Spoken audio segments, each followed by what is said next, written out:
Most people think the silence of a clock is a good thing, but in my world, silence means the universe just skipped a beat.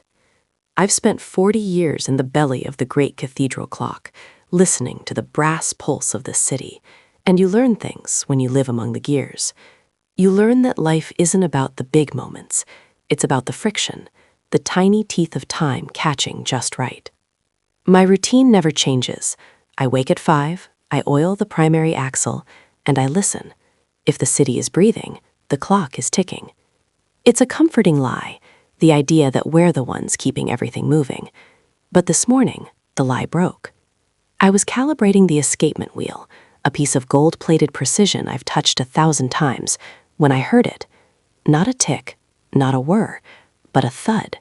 A soft, wet, rhythmic thud coming from behind the mainspring. My heart shouldn't have been racing, but it was.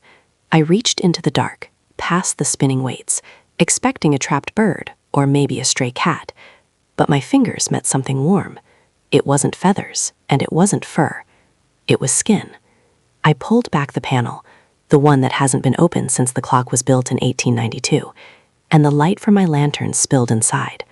I didn't find a monster, and I didn't find a ghost. I found a mirror, or I thought I did. There, nestled between the iron gears, was a chest. Not a wooden box, but a human chest, rising and falling with a breath that smelled like ozone and old parchment. I looked at the hands. They were stained with the same black oil as mine. I looked at the face and saw the same wrinkles, the same scar on the chin from a slipped screwdriver in '84. But as I reached out to touch, the version of me inside the clock didn't wake up. He started to wind. He reached into his own side and turned a silver key, and as he did, my own heart gave a sickening, metallic jerk. The world didn't end, the sun didn't stop, but the perspective shifted.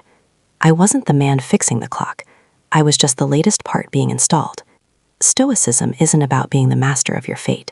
It's about realizing you're the gear that finally fits the hole. I didn't scream.